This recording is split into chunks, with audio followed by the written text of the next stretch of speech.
Assalamualaikum warahmatullahi wabarakatuh. Alhamdulillahi rabbil alamin. Wassalatu wassalamu ala sayyidina Muhammadin sayyidil anbiya'i wal mursalin wa ala alihi wa sahbihi ajma'in. Wala haula wala quwwata illa billahil aliyyil azim. Sallu ala rasulina Muhammad. Sallu ala tabibi qulubina Muhammad. Sallu ala syafi'i dhunubina Muhammad. Allahumma salli ala Muhammad wa ala ali Muhammad. A'udzu billahi minasyaitonir rajim. Bismillahirrahmanirrahim. Wa'bud rabbaka hatta ya'tiyakal yaqin. Shadaqallahul azim. Wa balagha rasuluhul karim. Wa nahnu ala ma qala khaliquna wa raziquna wa maulana minasyahidina syakirin biqalbin salim. Pemirsa yang berbahagia, pada kesempatan yang baik ini saya berpesan khususnya untuk diri saya sendiri dan pemirsa yang berbahagia agar meningkatkan takwa kepada Allah Subhanahu wa Ta'ala dengan selalu berusaha sungguh-sungguh melaksanakan perintah Allah dan selalu berusaha dengan sungguh-sungguh meninggalkan larangan Allah. Hanya takwalah yang mampu menyelamatkan manusia di dunia dan akhirat. Takwa merupakan sebaik-baik bekal, sebagaimana firman Allah Subhanahu wa Ta'ala dalam surat Al-Baqarah ayat 197, wa tazawwadu fa inna khairaz zati taqwa wattaquni ya ulil albab, yang artinya Allah alami muradih, dan carilah kamu bekal, sesungguhnya sebaik-baik bekal adalah takwa, dan bertakwalah kepadaku wahai orang-orang yang berpikir. Pemirsa yang berbahagia, sebagaimana kita maklumi, hidup ini tidak selamanya sehat, tidak selamanya waras, tapi kadang kita mengalami sakit. Ini siklus kehidupan, ada sehat, ada sakit. Nah, bagaimana ketika kita sehat dan bagaimana ketika kita sakit?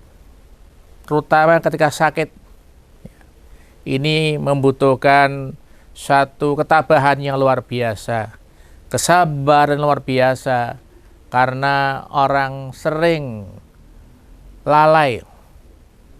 Ketika dia sehat, dia baru merasa betapa besar nilai sehat, betapa mahal harga sehat setelah dia mengalami sakit.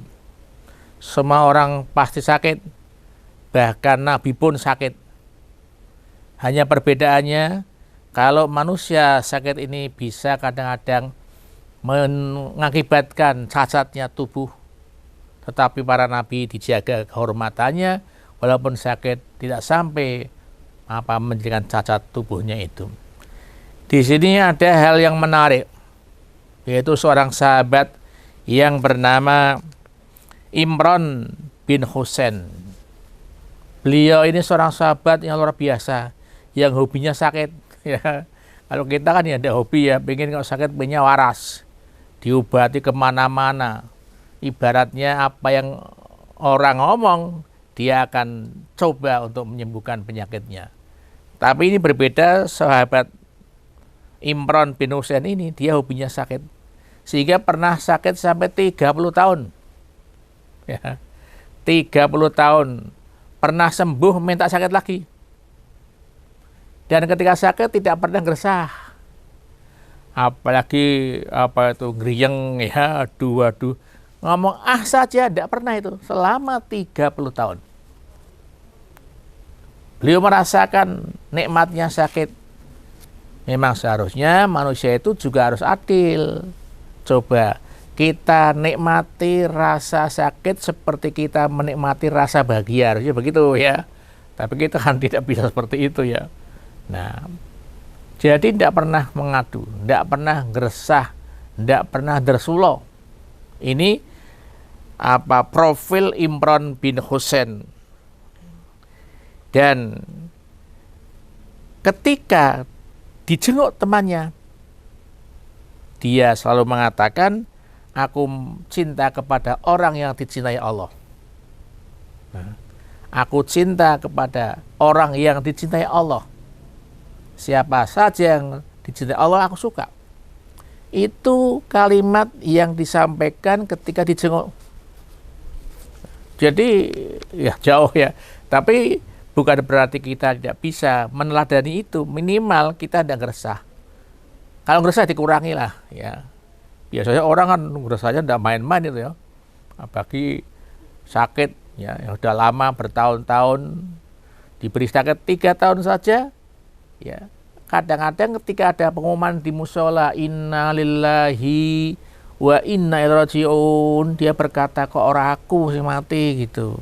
Udah bosan. Itu baru 3-4 tahun, ini 30 tahun menderita sakit.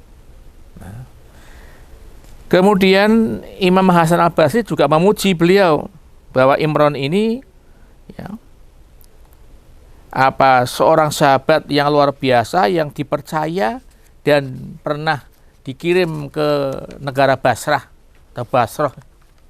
Demikian Umar bin Khattab juga menyaksikan betapa luar biasanya Imran bin Husain ini. Imran bin Husain ini juga termasuk sahabat yang meriwayatkan hadis, 130 hadis. Pengendikan Rasulullah, tindakan Rasulullah, ketetapan Rasulullah itu beliau catat sampai meriwayatkan 130 hadis dari Rasulullah Sallallahu Alaihi Wasallam. Bahkan beliau pernah berpesan kepada kerabat-kerabatnya, besok ya, kalau saya meninggal dunia, setelah dimakamkan, kamu pulang, kamu nyembelih kambing, kamu selamatan untuk tetangga-tanggamu. Itu ya. Ini sahabat ya. Jadi ketika ada yang melarang bahwa orang yang keselipahan tidak boleh membuat air minum, itu tidak mutlak, ya, tidak mutlak. Karena yang berlaku di masyarakat itu, misalnya ini ada orang meninggal dunia, kemudian tetangganya kan membantu mendoakan, ya membantu mendoakan, apalagi kalau mayit itu masih baru atau malam pertama itu perlu bantuan luar biasa, perlu bantuan, sehingga keluarganya disunahkan untuk sembahyang, ya taknis, memohon ampun agar si jenazah, si mayit di malam pertama dikubur ini bisa ringan gitu. Nah kemudian biasanya kerabatnya, tetangganya mendoakan terus, mohon pada Allah dengan bacaan Quran, dengan bacaan tahlil, itu mendoakan, prinsipnya mendoakan, berbondong-bondong datang mendoakan. Nah tentu kita yang punya rumah wong didoakan, ada rumahnya jauh, ada yang melegakan waktu ya kita beri minuman kan ya kan, minuman tidak apa-apa sih, biar tamu juga ya. Ini masalah di situ, kita dibaiki oleh orang lain, kita berbuat baik. Lalu bagaimana selanjutnya? Jangan kemana-mana pemirsa, setelah yang berikut ini.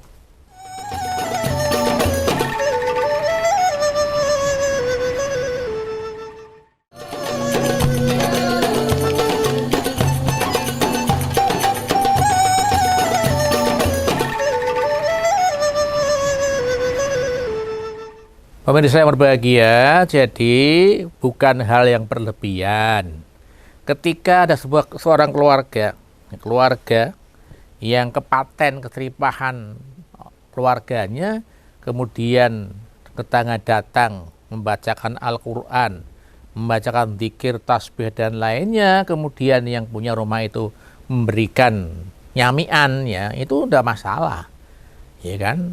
Coba kita dibantu sampai seminggu, berhari-hari mereka datang meluangkan waktu bersama-sama mendoakan si mayit itu supaya ringan, karena tidak ada jalan lain. Apa yang harus kita perbuat pada orang yang sudah meninggal dunia? Hanya doa. Hanya doa, tidak ada yang lain. Kita tidak bisa ngirim apa-apa.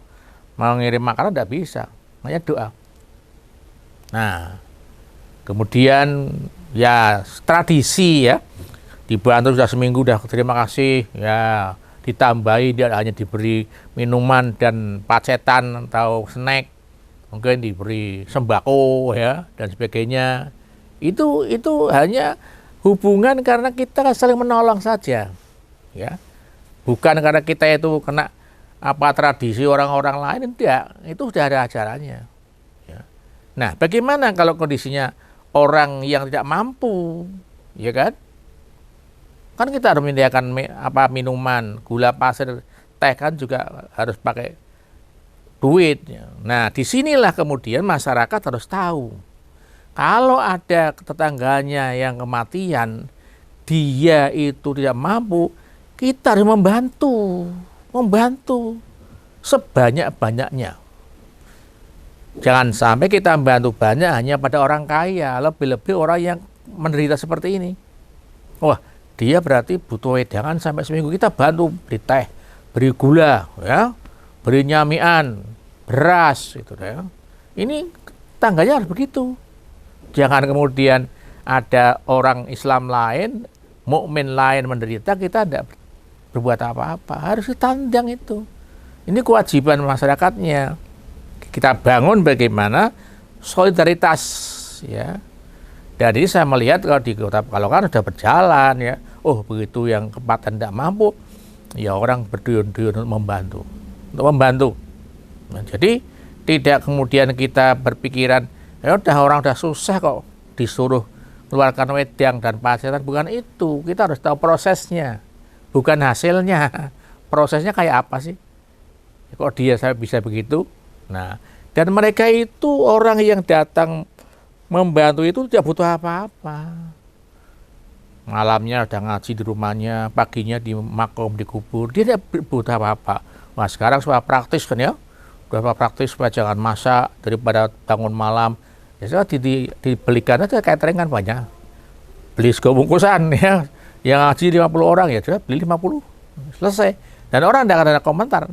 Tidak ada butuh apa-apa. Hanya sebagai apa itu adab saja. Wah, dia habis ngaji, saya gawain sego kono sebungkus dengan tahu atau tempe. Itu luar biasa. Di sini terjadi ta'awun. Saling membantu. Kita kan tidak tegas ya.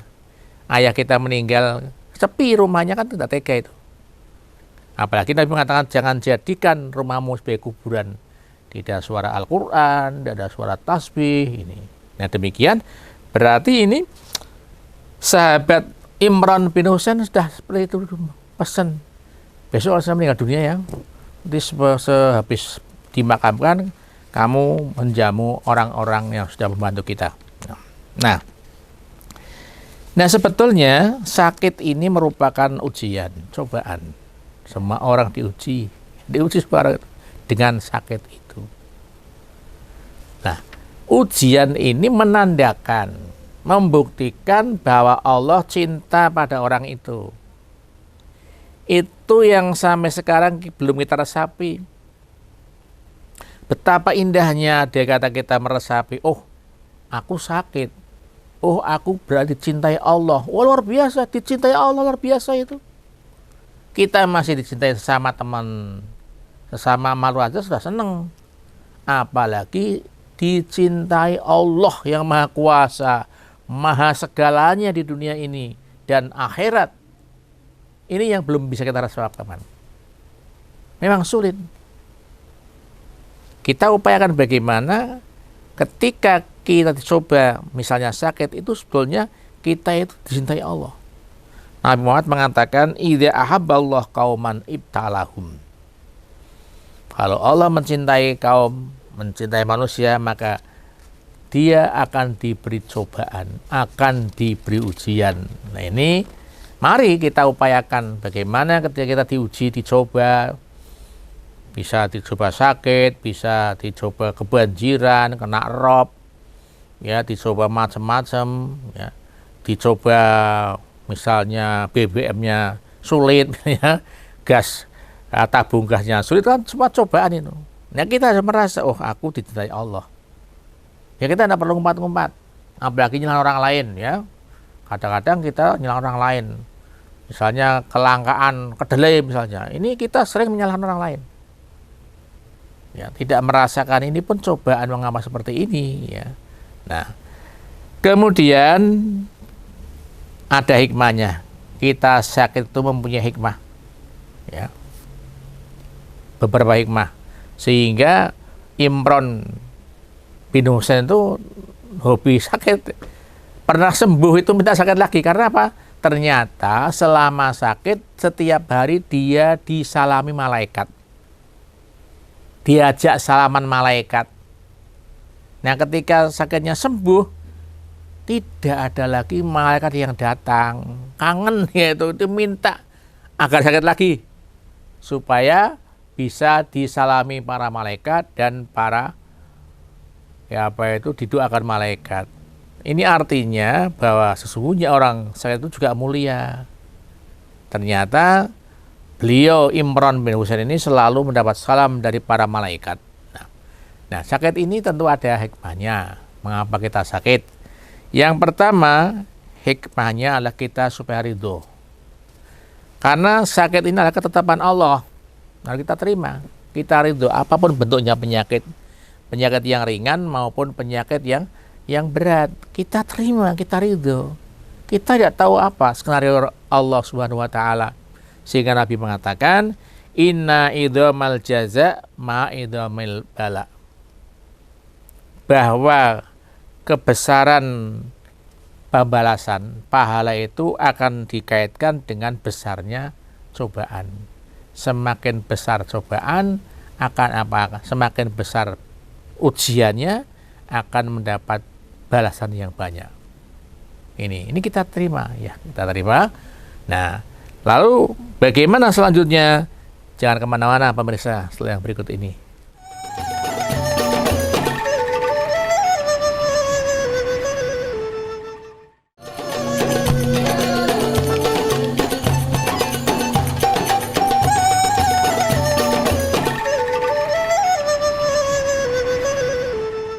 Pemirsa yang berbahagia, jadi inna idhamal jaza ma'a idhamil bala wa inna Allah idha habba qauman ibtalahum faman radhiya falahu ridha wa man sahita falahu suhtu.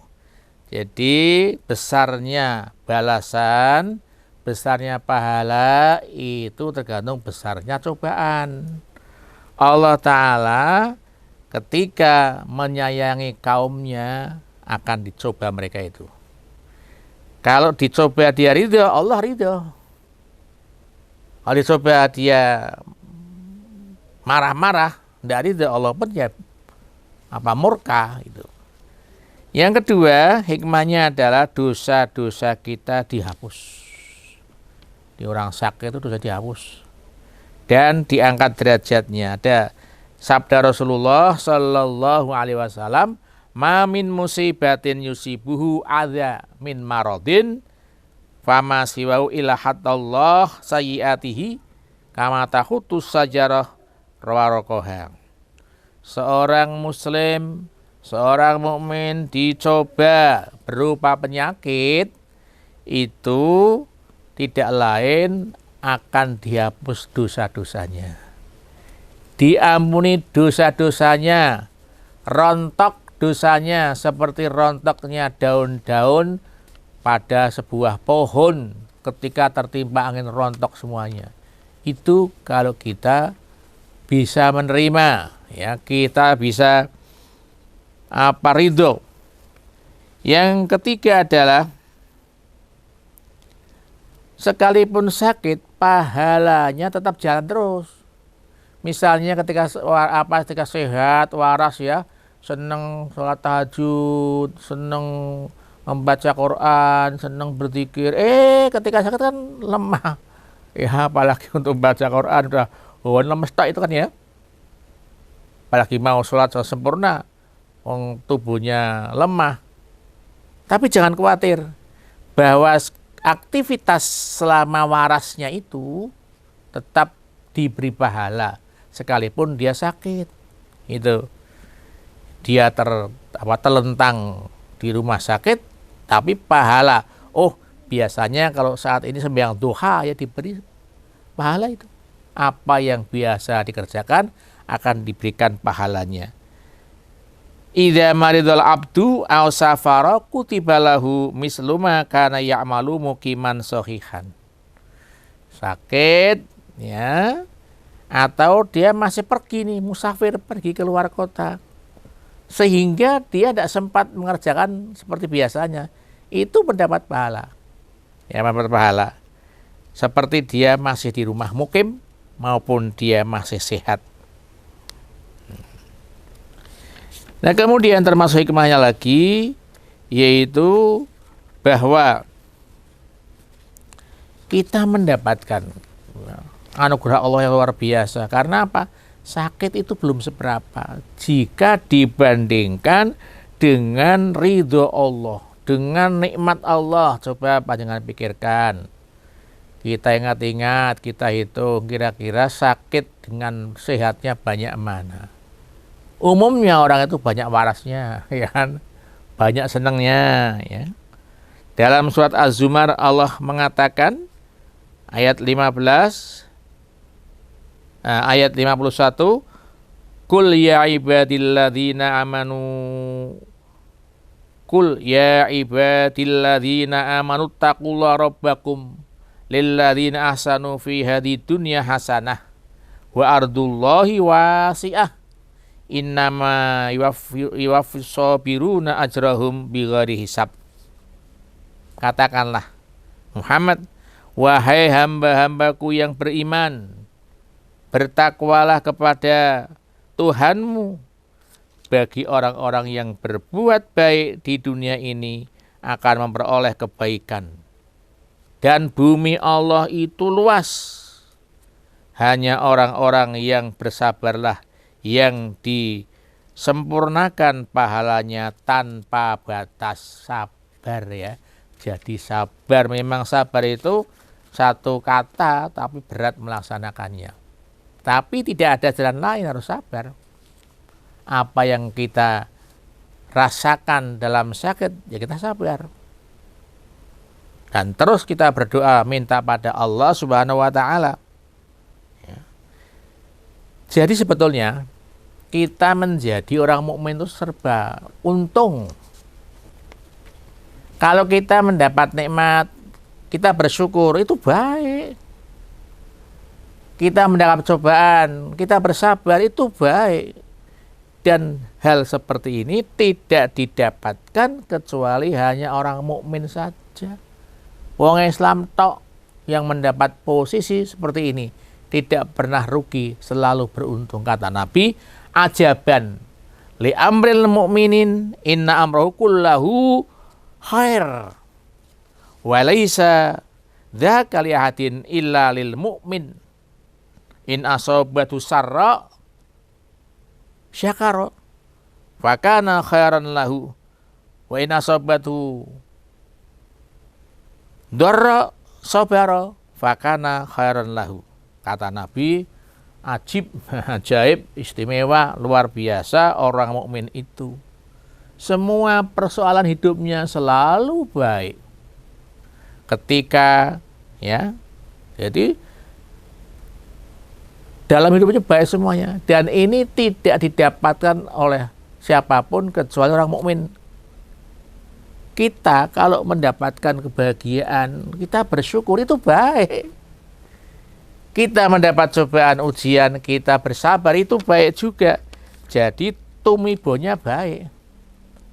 Mau dicoba, mau bahagia, mau susah, sengsara, semua baik. Itulah kelebihan orang mukmin, dan kita bersyukur di dunia ini dijadikan orang Islam. Padahal kalau kita runut ke belakang, siapa sih nenek moyang kita, ya kan? Tapi kita mendapat tunjuk dari Allah, memeluk agama Islam, menjadi orang mukmin. Ini satu hidayah yang luar biasa. Oleh karena itu, kita manfaatkan, kita jaga, kita rawat, kita uri-uri hidayah ini. Jangan saya merucut dan selalu berdoa supaya jangan sirna hidayah itu dari kita. Nah, lalu bagaimana sebaiknya kita menyikapi kita sakit? Jangan kemana-mana pemirsa setelah yang berikut ini.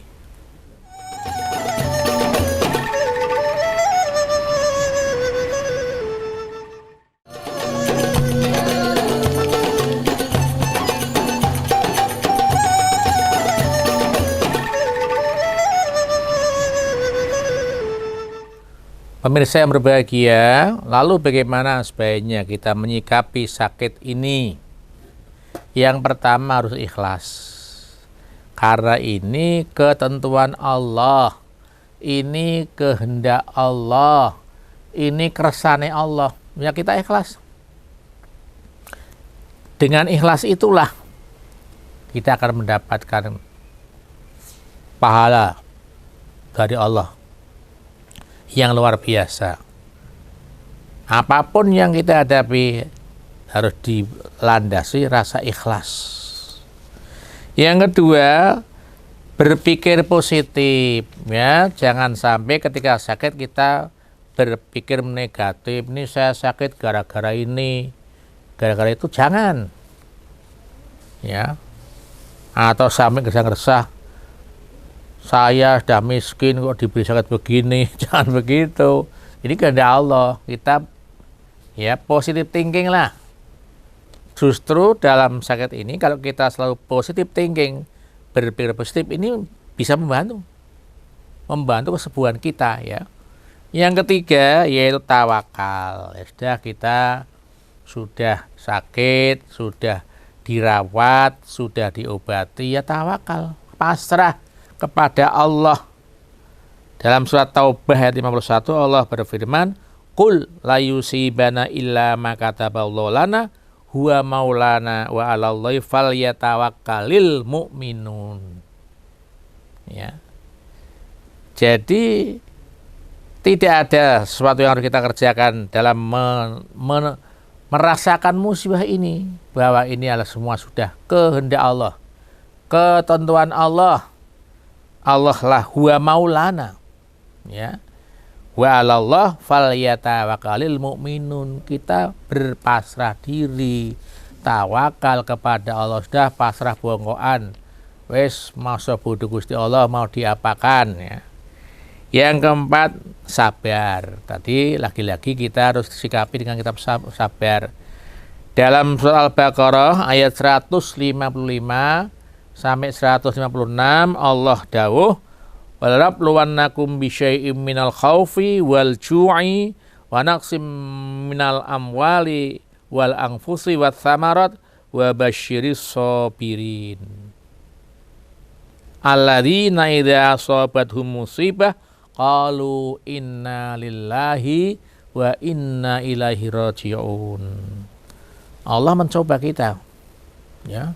Rasa takut, rasa was-was, ya kurang kekurangan makan, kemudian harta kita berkurang, ya.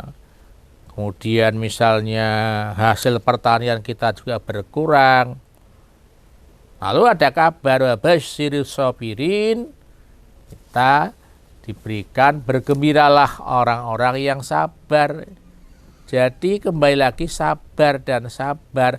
Nah, ketika kita mendapatkan musibah, maka tidak ada kalimat lain kecuali inna lillahi wa inna ilaihi raji'un. Dan ternyata kata ini pun tidak mudah. Seharusnya setelah kita berikrar inna lillahi wa inna ilaihi raji'un, sudah tidak ada masalah lagi, rela semua. Tapi kan masih gondeli. Dia merasakan, paling inna, saya ini kan milik Allah, kamu milik Allah, istriku milik Allah, anakku milik Allah, semua milik Allah. Tapi kadang-kadang perasaannya itu milik kita. Itu buktinya apa? Ketika ditinggal dia merasa kehilangan. ya seakan-akan ora trimo. Kenapa kok pisah karo aku? Kenapa dia pergi?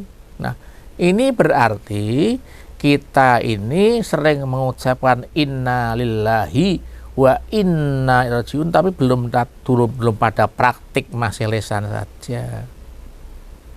Ojo maneh mau mempertahankan nyawa istri, nyawa suami, nyawa anak, nyawa bapak, nyawa simak, mempertahankan nyawa sendiri tidak bisa.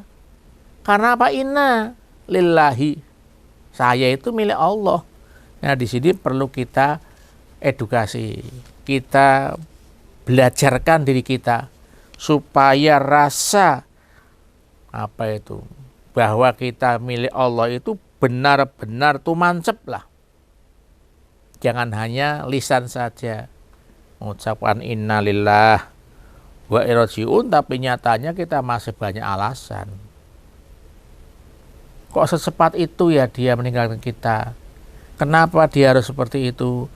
Mengapa harus begini? Nah, itu berarti kita belum memahami, belum meresapi. Memang sulit, tidak mudah, tapi harus kita coba sampai pada titik kita itu bisa menerima, bisa menyadari bahwa kita semua, aku, kamu, mereka, dia, semuanya itu milik Allah. Ketika Allah berkehendak, tidak ada yang bisa menghalangi, termasuk diri kita sendiri. Apa kita mampu? Kalau kita ini seketika ditarik Allah, ya, diparani malaikat, apa bisa mampu? Tidak bisa. Sedikit pun, sesaat pun maju mundur tidak bisa. Idza jaa ajaluhum la yastakhiruna sa'atan wa la yastaqdimun, tidak bisa diakhirkan, tidak bisa dimajukan. Oleh karena itu sekarang kita harus